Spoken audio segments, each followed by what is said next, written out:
সয়াবিনের কালিয়া বানানোর জন্য এই বড় আলুটাকে 3 ভাগে ভাগ করব। দেখবেন এটা হচ্ছে 2, 4, 6, 8, 10, 12 পিস হয়ে যাবে।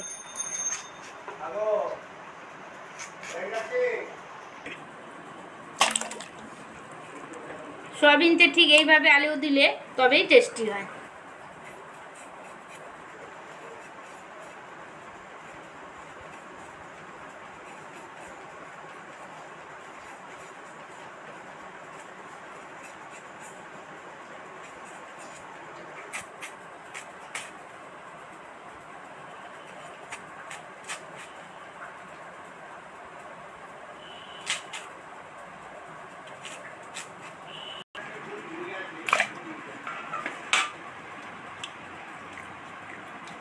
দুখানা আলু তো কেটে নিলাম, ঠিক এইভাবে বড় বড় টুকরো করে কেটে নিলে তবেই টেস্টি হবে।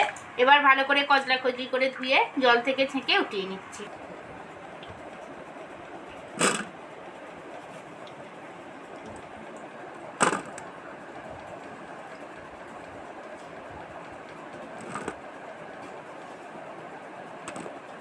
এবার একটা বড় টমেটো 5-6 টুকরো করে দিয়ে দেব।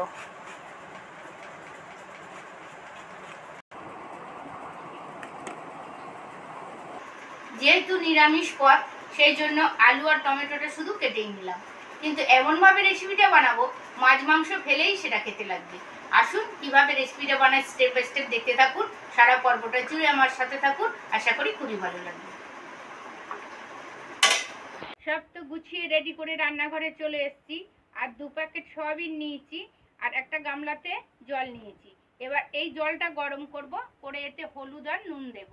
সয়াবিন সিদ্ধ করার জন্য জলে একটুখানি হলুদ গুঁড়ো অ্যাড করছি আর 1/2 চামচ লবণ। 2 প্যাকেট সয়াবিন এই জলের মধ্যে দিয়ে দিচ্ছি।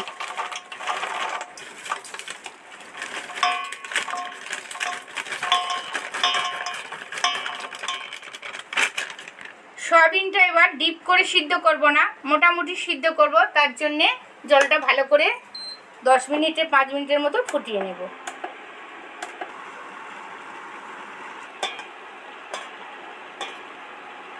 সয়াবিন তো মোটামুটি ফুলেই উঠেছে, সব সফট হয়ে গেছে, আর দারুণ একটা হলুদ আর নুন দিতে দারুণ একটা ফ্লেভার বেরিয়েছে।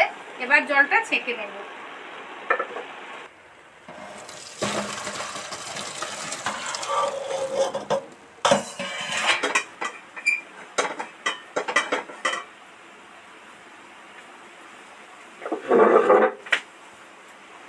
সয়াবিন তো সিদ্ধ করে জল ছেঁকে নিলাম, এবার সব রেডি করে নিয়ে চলে এসেছি।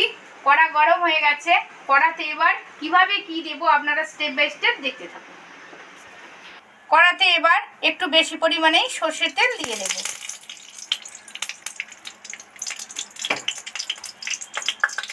তেল তো গরম হয়ে গেছে, এবার এর মধ্যে একটা শুকনো লঙ্কা, 2-3টে এলাচ ফাটিয়ে দিলাম, আর 2-3টে দালচিনি, সাথে একটা তেজপাতা। তেলের মধ্যে একটুখানি 1 চিমটি হিং। শুকনো লঙ্কা, তেজপাতা, দালচিনি, এলাচ, লবঙ্গ, হিং সব কিছু তো দারুণ ফ্লেভার বেরিয়েছে। এবার এর মধ্যে টুকরো করা আলু দিয়ে দেব।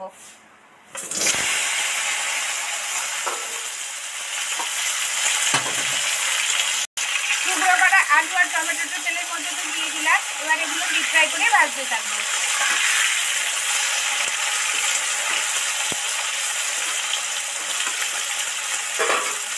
আলু টমেটো ডিপ ফ্রাই করে ভাজা হয়ে গেছে, এবার এই সিদ্ধ করা সয়াবিনটা এর মধ্যে দিয়ে দেব।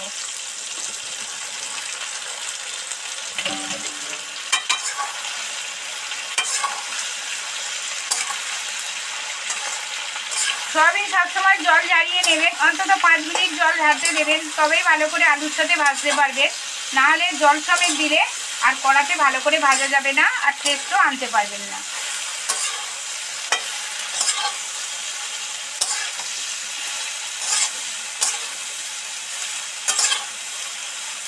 কড়ার আওয়াজটা যেন সেই কাজু বাড়ি রান্না হচ্ছে।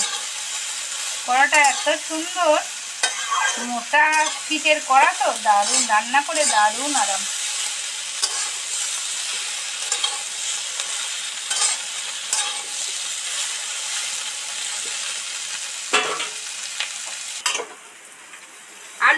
সয়াবিন তো ডিপ ফ্রাই করে ভেজে নিলাম, এবার সেটাকে একটা পাত্রে ঢেলে নিচ্ছি।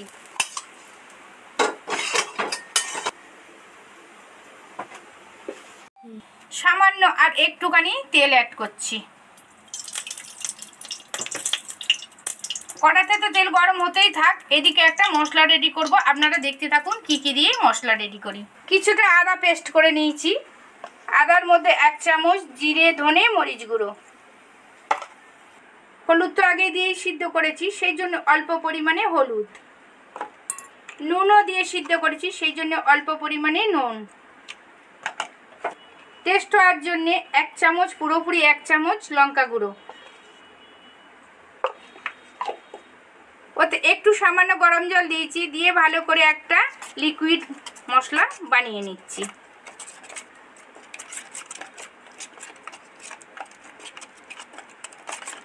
তেলের মধ্যে টেস্ট মতো একটু চিনি অ্যাড করছি। তেলের মধ্যে চিনিটা দিয়ে দিলাম, কালারটা এসে যাবে আর টেস্টও হয়ে যাবে, একটু মিষ্টি মিষ্টি ভাব হবে, কিন্তু চিনির যে খারাপ গুণ সেটাই চলে যাবে। চিনি তো তেলের মধ্যে গলে গেছে, একটা দারুণ একটা ব্রাউন কালার এসে গেছে। এবার এই মশলাটা তেলের মধ্যে দিয়ে দেব।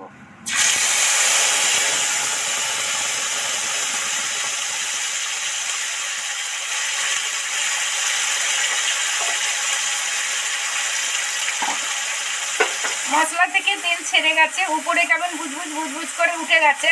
এবার এর মধ্যে সেই ভাজা আলু আর সয়াবিনটা দিয়ে দেব।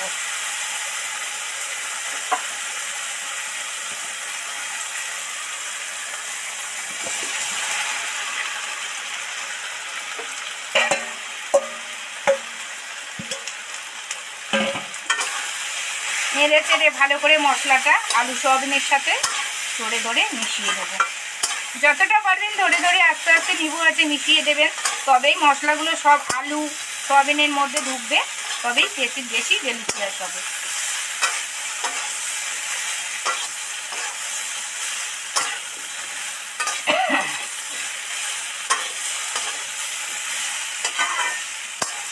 মশলাগুলো তো সব আলু সয়াবিনের সাথে মিশিয়ে দিলাম, এবার এর মধ্যে গরম জল দিয়ে দেব।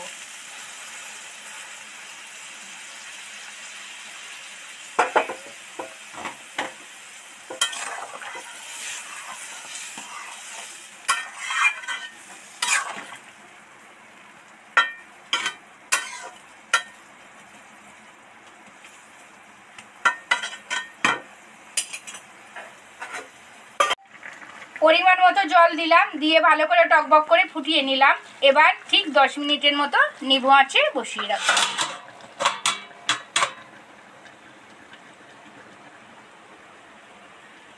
10 মিনিট পর আপনাদের সাথে ফিরে আসবো, কোথাও যাবেন না। দারুণ এই ডেলিশিয়াস রেসিপিটা আপনাদের উপহার দিলে আমার খুব আনন্দ লাগবে, আর বাচ্চারা তো এই রেসিপিটা দিলে চেয়ে চেয়েই খাবে।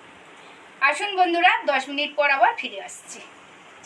10 মিনিট পর ফিরে এসেছি, নিবু আঁচে বসিয়ে রেখেছিলাম, টুকবুক টুকবুক করে ফুটছে। দেখি কি কন্ডিশন, মনে হচ্ছে হয়েই গেছে।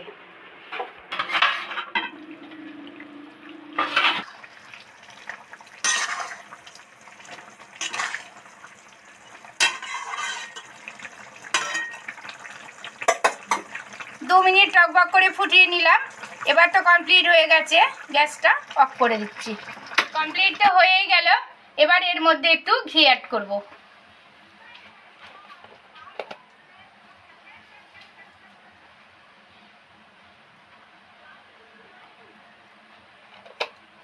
সামান্য ঘি অ্যাড করলাম, এতে স্বাদ আরও দ্বিগুণ হয়ে গেল। ঘি তো অ্যাড করলাম, এর স্বাদ আরও দ্বিগুণ হয়ে গেল।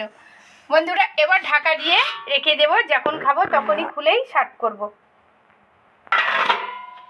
আপনাদের সাথে তো সয়াবিনের রেসিপি শেয়ার করলাম। এতক্ষণ আমার সাথে থাকার জন্য অসংখ্য অসংখ্য ধন্যবাদ। দেখা হচ্ছে পরের ভিডিওতে, কোনো এক নতুন রেসিপি নিয়ে আপনাদের সামনে চলে আসব। ভালো থাকবেন, সুস্থ থাকবেন, সাবধানে থাকবেন, আর আমার চ্যানেলকে সাবস্ক্রাইব করে আমার পাশে থাকবেন। প্লিজ প্লিজ প্লিজ বন্ধুরা, আপনাদের আশীর্বাদ আমার একান্তই প্রয়োজন। নমস্কার, ধন্যবাদ।